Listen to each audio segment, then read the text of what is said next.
Hi, welcome to One Word a Day. I'm Sophie, your pilot into the universe of Chinese. Let's continue unpacking commonly used Chinese well-wishing expressions in January. Okay, 吉祥如意 is today's expression. Yesterday we talked about 万事如意. So 万事 is 10,000, meaning many, almost close to infinity.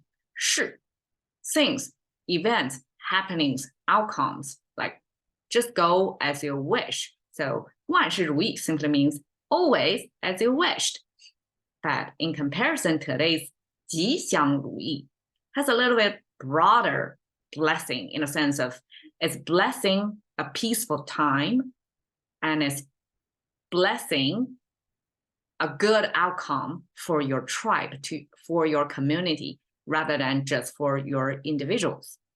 Okay, so 吉, this is current 吉 spelling in Chinese. Pretty rectangular, right? And versus here, we see a triangle.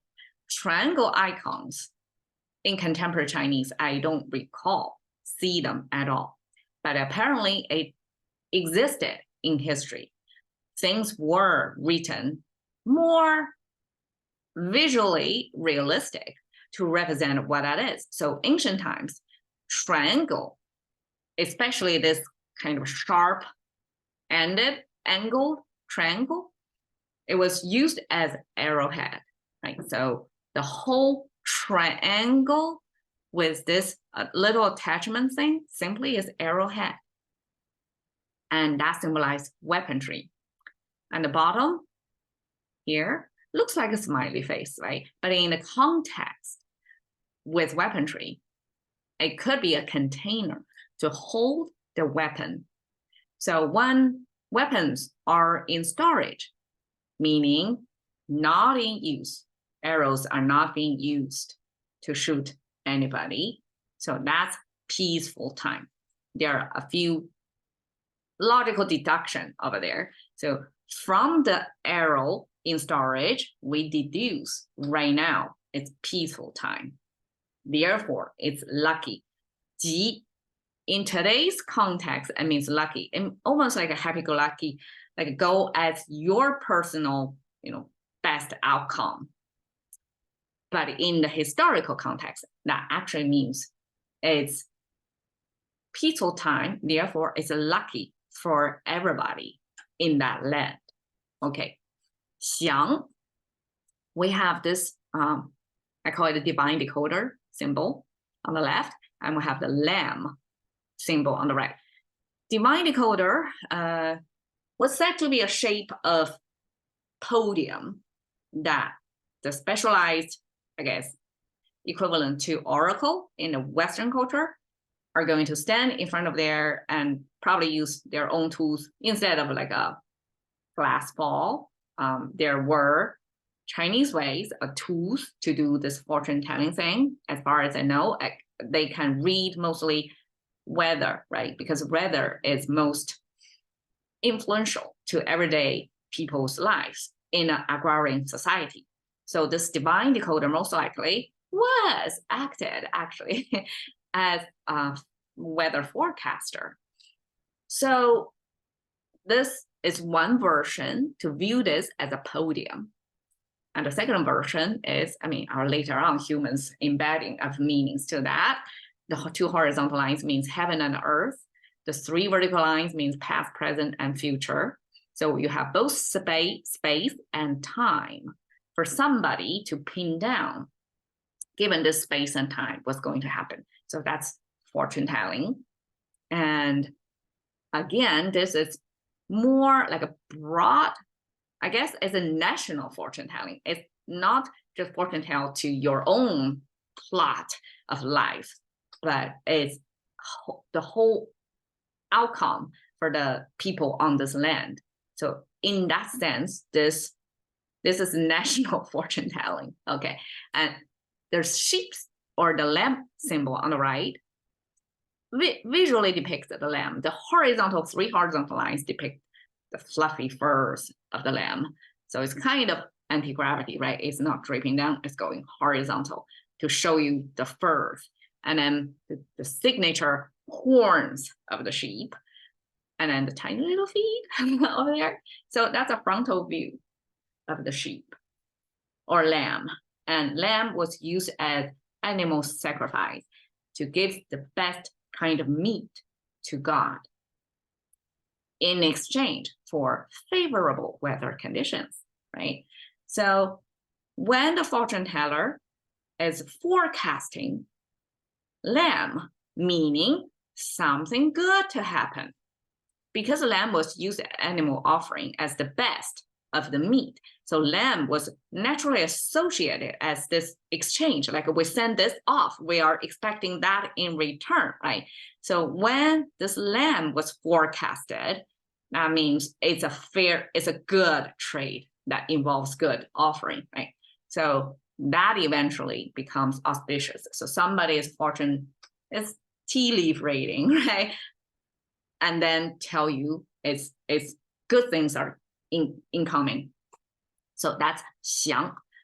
In comparison, 吉 and 祥, one is about a peace. So it's a tribe versus another tribe.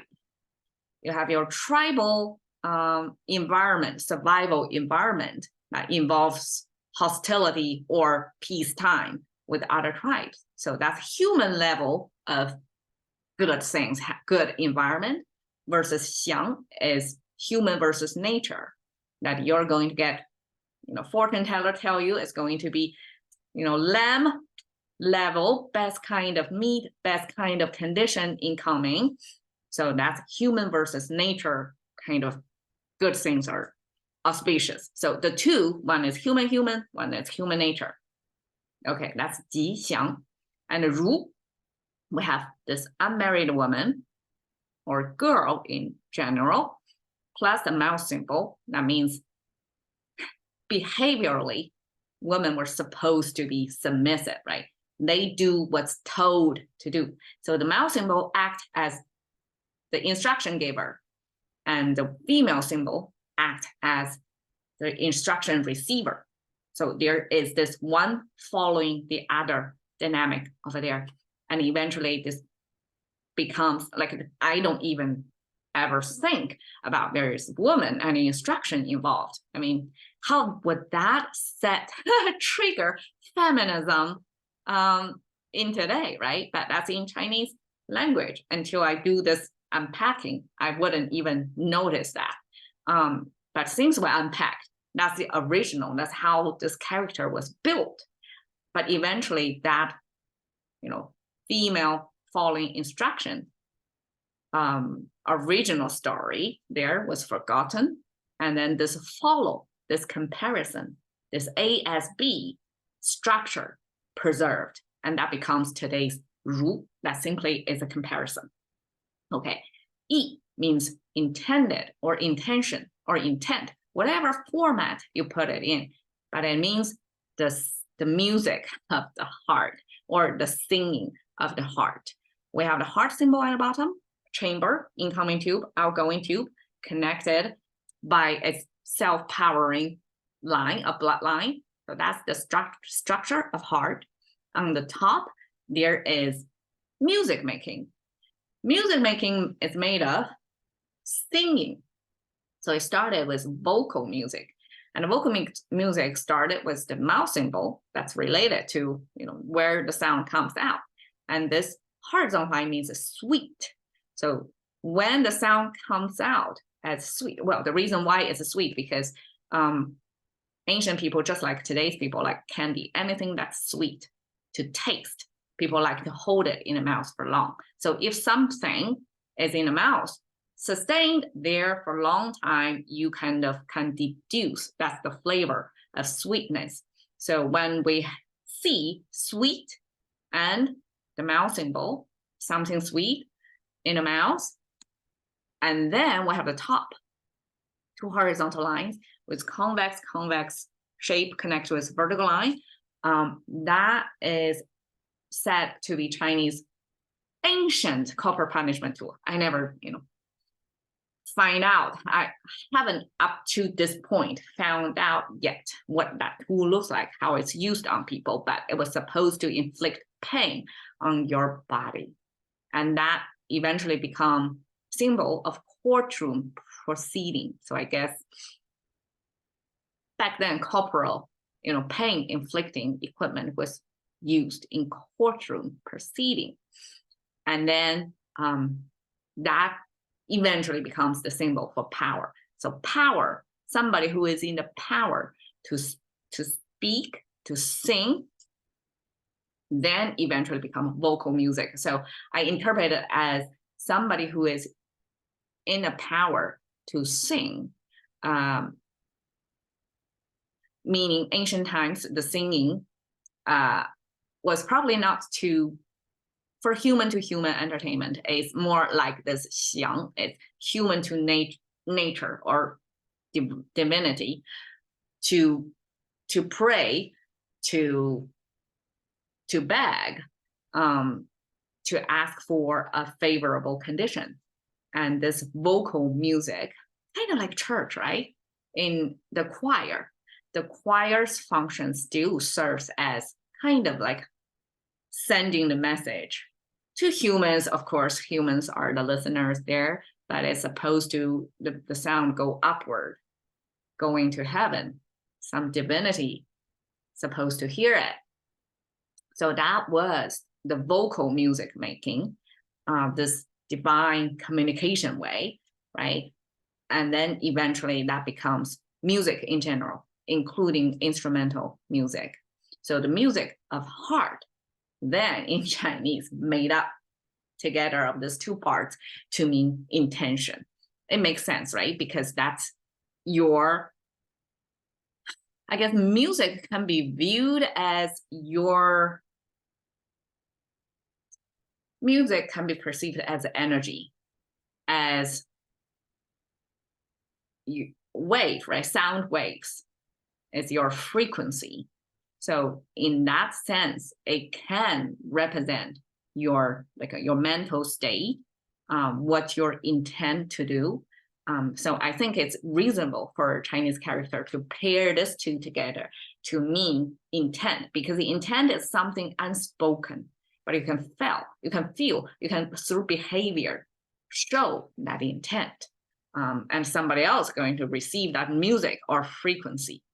Okay, so 吉祥如意 simply is, I translate it as lucky as wished. So this lucky part is beyond your personal life's level. It's bigger than life, so to speak. So you have peaceful time and you have a favorable, most likely, ancient times, this weather condition for New Year. So I'm putting up this corner of a rooftop of Chinese ancient architecture. And you can see the bells, and that's music making, right? Even if it's not vocal, but it's through the wind, right? So it's kind of wind chime. So wind, by the force of nature's elements, then you send this music over, because it's on the rooftop. So that's the closest you can get for humans to send their sound up to heaven, right? And then all those little figures, they are, again, the well-wishing, or the messengers are supposed to be the divine talkers or expressionists, right? Up there to represent the goodwill from humans, and in exchange for favorable, xiang, this good time for humans. Okay, so that's the well-wishing architecturally from human to heaven. Lucky as wished. 吉祥如意. Cash into the currency of thinking by one word today with Sophie. See you another day.